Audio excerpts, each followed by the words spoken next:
Let's review the standard Git steps by making another commit. This will also give us a chance to see how to view diffs using Git.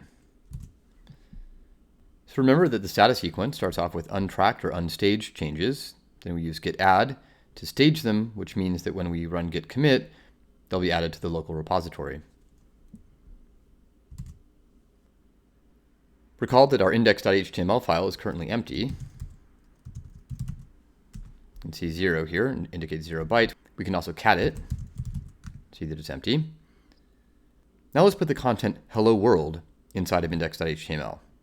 Of course, we could do this with a text editor, but for something this short, it's easier to use echo.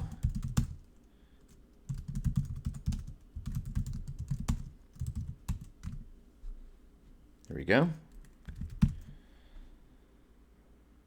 There we go. We can look at the status as we did before. We can see here changes not staged for commit, modified index.html. Before adding and committing this modification, let's take a look at what the actual change is using git diff.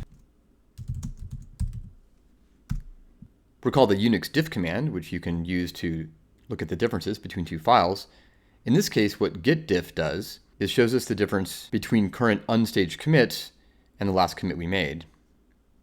In this case, the last commit involved adding an empty index.html file, so the only diff is that there's a new line indicated with a plus with the string hello world. Now at this point we could add the change as we did in the last section using git add-a, or we could add the individual file like this, but there's a shortcut when the modifications are to files or directories that have already been added to the repository. That is to say, that are already being tracked.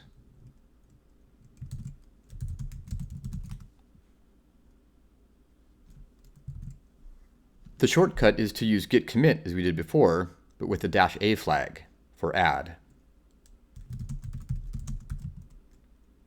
Then we can include a message using the -m flag. In this case, the description is add content to index.html.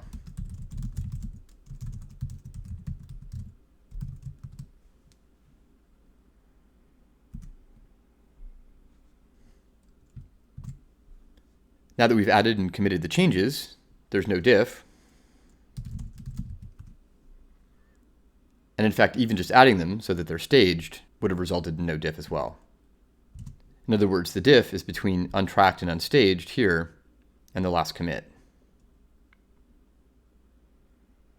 Once the changes are staged using git add, there's no diff.